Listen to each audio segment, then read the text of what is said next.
മംഗലവാർത്ത 4-ാം ബുധൻ. വിശുദ്ധ മർക്കോസ് സുവിശേഷം 6-ാം അധ്യായം 1 മുതൽ 16 വരെയുള്ള തിരുവചനങ്ങളുടെ വിശകലനം. സ്വന്തം നാട്ടിൽ അവഗണിക്കപ്പെടുന്ന യേശു.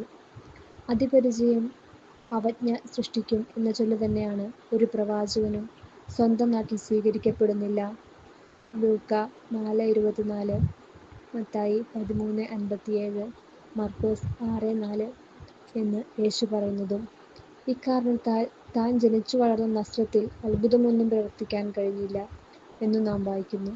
നിന്റെ വിശ്വാസം നിന്നെ രക്ഷിച്ചിരിക്കുന്നു എന്ന് പറഞ്ഞു രോഗസൗഖ്യം നൽകിയ 13 സംഭവങ്ങൾ സുവിശേഷത്തിൽ നാം വായിക്കുന്നുണ്ട്. വൈദ്യനിൽ വിശ്വാസമില്ലാത്ത ഒരു രോഗവും ഭേദമാക്കപ്പെടുന്നില്ല എന്ന് ആധുനിക വൈദ്യശാസ്ത്രം പറയുന്നുണ്ട്. ഇവൻ മറിയത്തിന്റെ മകനും യാക്കോബ് തുടങ്ങിയവരുടെ സഹോദരനുമായ മരപ്പണിക്കാരനല്ലേ എന്ന പരാമർശം ഏറ്റുപിടിച്ച് മറിയത്തിന് മറ്റു മക്കളുണ്ടായിരുന്നു എന്ന് വാദിക്കുമ്പോൾ അവന്റെ സഹോദരങ്ങളെന്ന് പറയുന്നവരുടെ അമ്മമാർ മറിയമല്ല എന്ന് സൂചിപ്പിക്കുന്ന ഇതര സുവിശേഷ ഭാഗങ്ങളുമുണ്ടല്ലോ. എന്നാൽ ബാല്യത്തിനു ശേഷം പരസ്യജീവിതം വരെയുള്ള യേശുവിന്റെ അത്യന്തവാസത്തിനുള്ള മറുപടി കൂടെയാണ് ഈ വാക്യം എന്നതാണ് പ്രധാനം.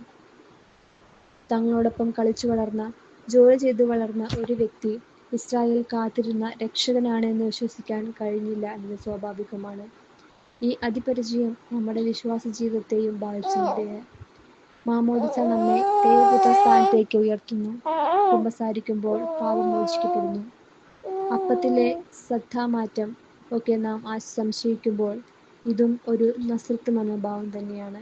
ഏറ്റവും സാധാരണ സംഭവങ്ങളിലൂടെയും വ്യക്തികളിലൂടെയുമാണ് ദൈവം എപ്പോഴും പ്രവർത്തിക്കുന്നത്. നാളെ ക്രിസ്തുമസ് ആഘോഷിക്കുമ്പോൾ സർവശക്തനായ ദൈവത്തിന്റെ മനുഷ്യജന്മമാണ് നാം അനുസ്മരിക്കുന്നത് എന്ന വിശ്വാസത്തിലേക്ക് വളരാൻ ഈ ചിന്തകൾ നമ്മെ സഹായിക്കട്ടെ.